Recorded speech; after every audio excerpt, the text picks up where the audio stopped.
నందమూరి బాలకృష్ణ గారు, మా ఆదిత్య 369 హీరో గారు, చెప్పండి సార్, మీరు అంత బిజీగా ఉంటూ అంత పెద్ద పెద్ద సినిమాలు చేస్తూ కూడా ఆదిత్య 369లో మీకు కనిపించిన ఆ స్పార్క్ ఏంటి?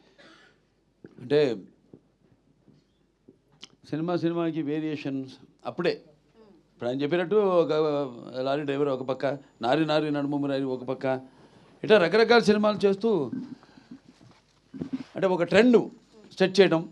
అంటే ఫస్ట్ అసలు చలనచిత్ర పరిశ్రమలో, ఈ భారత చలనచిత్ర పరిశ్రమలో ఒక కమర్షియల్ ట్రెండ్ సెట్ చేసింది ముందుగా నాకు జన్మనిచ్చి నన్ను అందరి గుండెల్లో ఆయన ప్రతిరూపంగా నిలిపిన యుగపురుషుడు. అలాగే విశ్వానికే నటన ఎలా ఉంటుందో చూపించిన నా తండ్రి, నా గురువు, నా దైవం, కారణ జన్ముడైన నందమూరి తారక రామారావు గారు.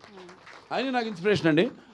ఎందుకంటే ఇటువంటి వాటిల్లో అప్పుడు ఏదో ఒకటి కొత్తదనం మొదటి నుంచి కూడా ఆయన మంచి పండు వయసులో ఉన్నప్పుడు రాజు పేద డీ గ్లామరైజ్ క్యారెక్టర్ చేయడం, అదే ఇన్స్పిరేషన్తో నేను భైరవ దీపంలో మరి కురుపి వేషం చేయడం అంతకంటే ఘోరం అసలు. అందులో అయినా అంత కొంచెం నీట్గా, ఇందులో అయితే అసలు టోటల్గా హంచ్ బ్యాక్, ఒక కన్ను మూతపడిపోయి పళ్ళు బయటకు ఉండి అంటే అట్లా చేయడం ధైర్య సాహసాలు ఇచ్చింది ఆయనే నాకు. అటువంటప్పుడు ఎప్పుడు కొత్తదనం ప్రజలు కోరుకుంటూ ఉంటారు, డెఫినెట్గా వాళ్ళు ఉంటుంది, కానీ ఏంటన్నదే అది మనం ఎక్స్ప్లోర్ చేయాలి, అది ఇంపార్టెంట్. ఎందుకంటే దానికి ఒక సర్వే అంటే మనం ఒక ఆత్మ పరిశీలన చేసుకోవాలి. ఇంతవరకు చేసింది ఏంటి, ఇంకా ఏం చేయాలి, ఇంకా ఒక అదే యాక్టింగ్ అంటే నేను చెప్తుంటాను, అరవడమో లేకపోతే ఏడవడమో, ఒకరిని ఆనందపరచడానికి విసిరే నవ్వు కాదు. యాక్టింగ్ అంటే ఒక పాత్రలోకి, ఆ పాత్రలో యొక్క అనుభవాలు మనకు తెలీదు, ఆత్మలోకి మనం వెళ్ళడం యాక్టింగ్ అంటే. సో అటువంటిది చేద్దాం, కొత్తగా చేద్దాం. అలాగే కృష్ణప్రసాద్ గారు, మన ముఖ్యంగా ఎస్పి బాలసుబ్రహ్మణ్యం గారు, ఆయన వెనకుండి సారథిగా ఈ చిత్రానికి వెన్నెముకై కృష్ణప్రసాద్ గారిని ప్రోత్సహించడం. నిర్మాత ఎవరన్నది కాదు, మంచి ఆలోచనతో వచ్చిన ఎవరైనా సరే వాడిని మనం ప్రోత్సహించాలి. కొత్తదాన్ని మనం ప్రజలు ఇవ్వాలి. మేము ఎప్పుడూ ఒక నిత్యావసర వస్తువులు లాంటి వాళ్ళం, అంటే ఎవ్రీడే ఒక కమోడిటీ. సో అది మనం ఇస్తూ ఉండాలి. మన తెలుగు ప్రజల్లో ఒక ప్రత్యేకత ఏంటంటే ఎప్పుడు కొత్తదాన్ని ఆదరిస్తారు. మొదటి నుంచి చెప్పుకొచ్చాను, నాన్నగారు మంచి పండు వయసులో ఆయన భీష్ముడు పాత్ర వేయడం ఏంటి, అటువంటి ఎన్నెన్నో సాహసాలు చేసి ప్రజల మన్నలను పొందారు ఆయన. అంటే ఆయన ఒక 10-15 సంవత్సరాల ముందు ఆలోచించేవారు ఆయన. ఒక రకంగా నిర్మాతలు కూడా ఏదైనా సినిమా కూర్చో యావరేజ్గా దాటితే కూడా ఆయన చెప్పేవారు, సలహా ఇచ్చేవారు, ఏమండి ఈ నెగిటివ్ ఎప్పుడు తాకట్టు పెట్టద్దు మీరు ఎక్కడ కూడా, ఇది ఎప్పటికైనా బంగారు గుడ్లు పెట్టే బాతు, దట్ ఈస్ ఎన్టీఆర్ అనేవారు ఆయన. అంటే ఆయనకు ఒక నిర్మాత బాగుండాలి, రేపు అది ఏంటి ఎవరు నిర్మాత వచ్చినా కూడా. సో అలా ఒక మంచి సినిమా చేస్తున్నాం అన్న ఒక సంతోషం. అలాగే నాన్నగారు సినిమాలు చూస్తూ పెరిగాను. సో నా కొట్టిన పిండి ఈ పాత్రలన్నీ, శ్రీకృష్ణదేవరాయలు అయితేనేమి, నాన్నగారు చేశారు 2 సినిమాలు. ఒకటేమో నాన్నగారు మన కిరణేశ్వరరావు కలిసి తలాన రామకృష్ణ.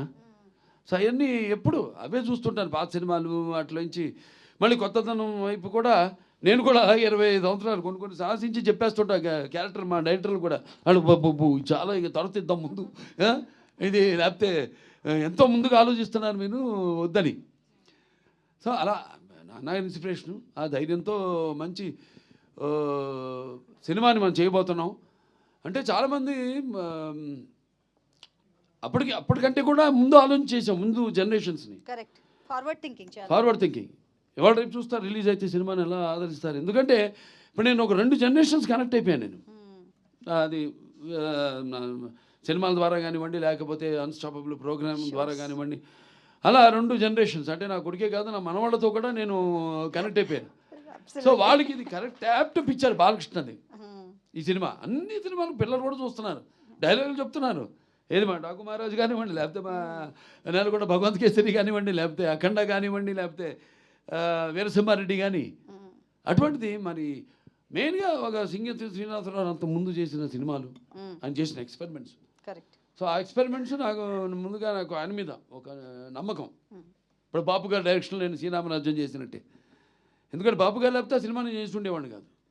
అలాగే ఇప్పుడు సింగంసు శ్రీనివాసరావు ఆయన చేసిన సినిమాలు, రకరకాల సినిమాలు అవన్నీ నెమరేసుకుని బాగుంటుంది, వెరైటీగా ఉంటుంది, చాలా బాగుంటుంది. మంచి సినిమాని మనం ఇవ్వబోతున్నాం. ఇప్పుడు అంటాను, ఇప్పుడు చాలామంది పద్మభూషణ్ వస్తే మీకు కొంచెం లేట్గా ఇచ్చారనుకుంటా. అంటే కాదు కరెక్ట్ టైంకి వచ్చింది నాకంట. ఎందుకంటే మళ్ళీ ఒక మామూలు సెకండ్ ఇన్నింగ్స్ అంటూ ఉంటారు మన ఇండస్ట్రీలో. అది ఆ పదం మన వంట పట్టదు. లేదు, సినిమాలు ఇచ్చాం, 3 సార్లు ఎమ్మెల్యేగా గెలిచాం, ఆ తర్వాత ఆహా అన్స్టాపబుల్ నంబర్ 1 ప్రోగ్రామ్గా నిలిచింది మన దేశంలోనే. మరి క్యాన్సర్ హాస్పిటల్ ద్వారా క్యాన్సర్ రోగులకు మనం సేవలు అందించడం, ఇవన్నీ కూడా చూసుకుంటే అప్పుడు క్యాన్సర్ హాస్పిటల్ చైర్మన్ కాదు ఒకళ్ళు ఇదివరకు ఏదైనా ఇటువంటిది ఇచ్చుంటే సరే రేపటి అంతే. ఇప్పుడు ఇందాక అన్నారు మాటల్లో కాకతాళీయమో యాదృచ్ఛికమో అని.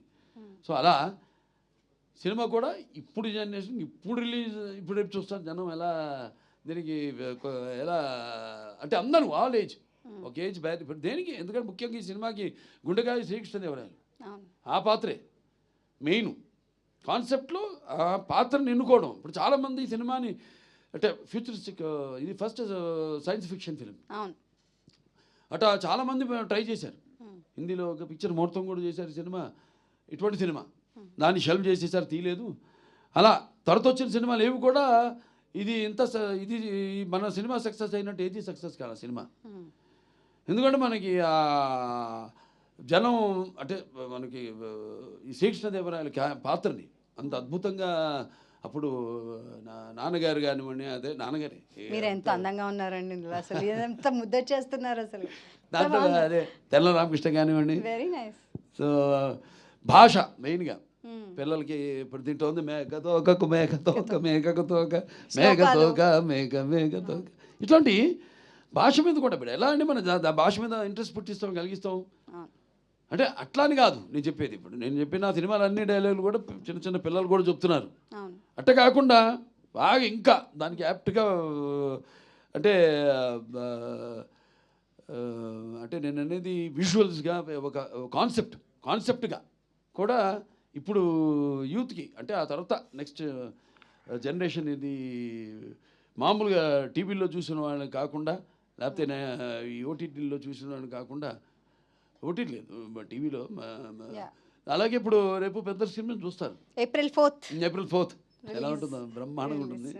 అండ్ ఇళయరాజా గారి సంగీతం ఇందులో, అండ్ దీంట్లో చేసిన నటీనటులు ఎంతో మంది ఉన్నారు. ఇన్ఫాక్ట్ ముంబై నుంచి అప్పట్లో అదేంటి అమరేష్ పూరి గారు, టీను ఆనంద్ గారిని తీసుకొచ్చారు. అలాగే ఏదో బాబుమోహన్ గారు ఉన్నారు దాంట్లో, ఇంకా చలపతిరావు గారు ఉన్నారు, భరణి గారు ఉన్నారు, అన్నపూర్ణమ్మ గారు ఉన్నారు, అన్నపూర్ణమ్మ గారు, మోహిని హీరోయిన్. అప్పుడు పుస్తకం తెచ్చుకుని చదువుకుంటుండేది. ఏంటమ్మా పుస్తకం తెచ్చి చదువుకుంటున్నా అంటే ఎగ్జామ్ ఏది ఇప్పుడు 11th మెట్రిక్ అనుకుంటా, +1. అలా తరుణ్ ఉన్నారు, రాశి, చిన్న చిన్న పిల్లలు వాళ్ళు. చాలా మంది నటీనటులు అండ్ సంగీతం ఇళయరాజా గారు సంగీతం మాస్టర్ ఇళయరాజా గారు. అలాగే ఈ సెంచరీలు కొట్టి పిక్చర్ ట్రైలర్లు కూడా పెట్టడం ముందే అదే సార్ పాటకి మీరే నిర్వచనం. మనకి మంచి క్లాస్ సాంగ్, చాలా మంచి పాట, అన్ని అద్భుతమైన పాటలు, పద్యాలు, జానములే వరవీణములే జిగ్గి గారి చేత పాటించటం అప్పుడు. అలాగే అవన్నీ పాత సినిమాలు ఆయన గుర్తుకొస్తూ ఉంటాయి. అంటే నాన్నగారు రాజేశ్వరరావు చేసే రామకృష్ణ అయితేనేమి, మహామంత్రి తిమ్మరసు, అవన్నీ చూస్తూ పెరిగాము. కాబట్టి నేను చెప్పిన ఒక పాత్రలోకి వెళ్ళినప్పుడు అంతే ఆ పాత్ర ఆవహిస్తుంది అంతే. అది పర్సనాలిటీలోంచి కూడా చూస్తుంటాడు తేడా. రెండింటికి కృష్ణదేవరాయలకి మామూలు కృష్ణకుమార్ పాత్రకి ఉన్న పర్సనాలిటీలో కూడా తేడా వచ్చేస్తుంది.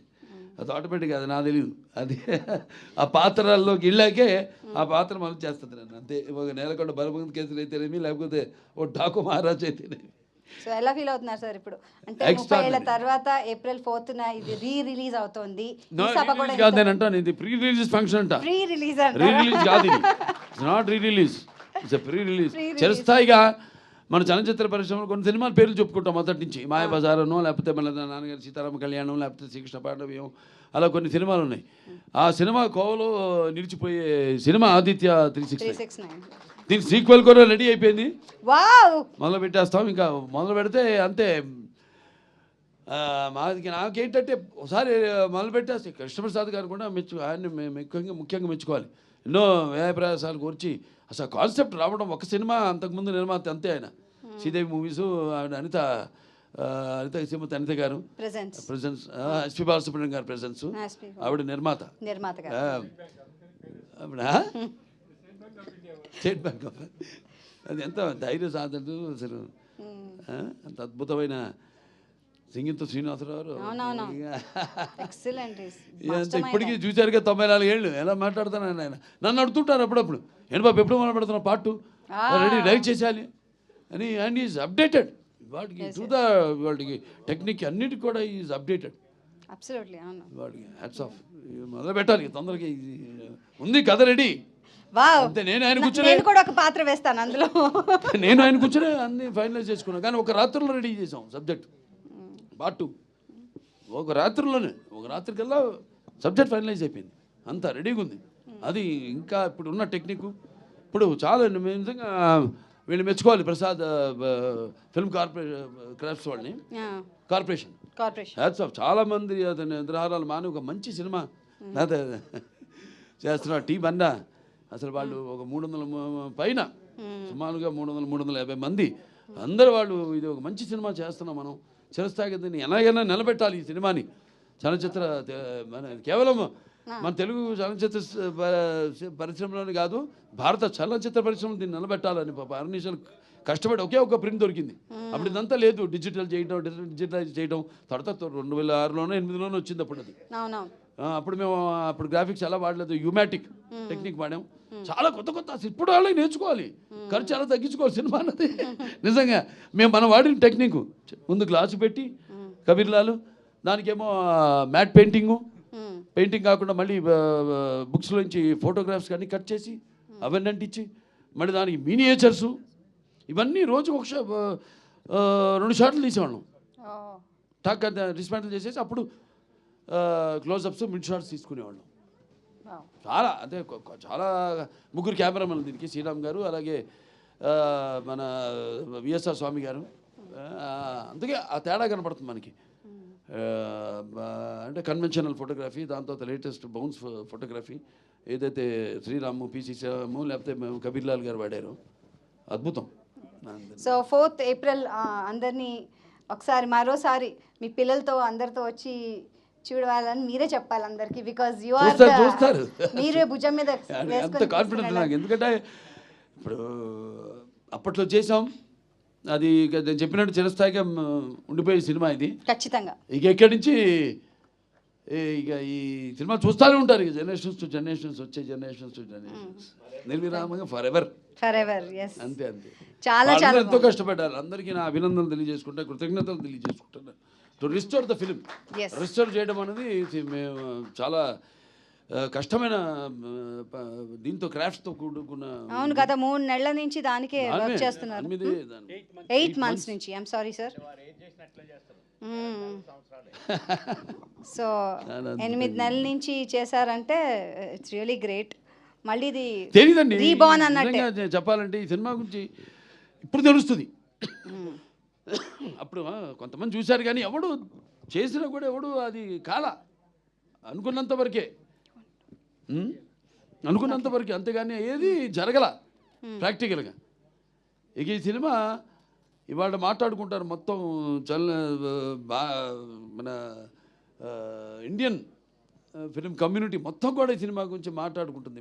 రిలీజ్ అయ్యాక సినిమా గురించి ఖచ్చితంగా no doubt about it. Telugu వాళ్ళ గొప్పతనం, మన వాళ్ళ తెలుగు వాళ్ళ ముందు చూపు ఖచ్చితంగా forward thinking. Thank you so much అండి. ఇట్స్ ఎ ప్లెజర్ మిమ్మల్ని ఇలా కలుసుకోవడం. అందరు కూడా నా విశ్వావసు సంవత్సరం శుభాకాంక్షలు తెలియజేసుకుంటున్నాను అందరికి. Ugadi. Thank you so much. అంటే ఉగాది అంటే ఉరకలు వేసే ఉత్సాహం, ఉగాది అంటే ఉప్పెనలో ఉప్పొంగే ఒక కవిత్వం. అలాగే అందరు కూడా భగవంతుడు అష్టైశ్వర్యాలు సుఖ సంతోషాలు భోగభాగ్యాలు కీర్తి ప్రతిష్టలు శ్రీ సంపదలు ఆయుర ఆరోగ్యాలు సంపూర్ణ ఆయుష్ నవగ్రహాల అనుకూల్యం ప్రసాదించాలని మనం ప్రార్థిస్తున్నాను.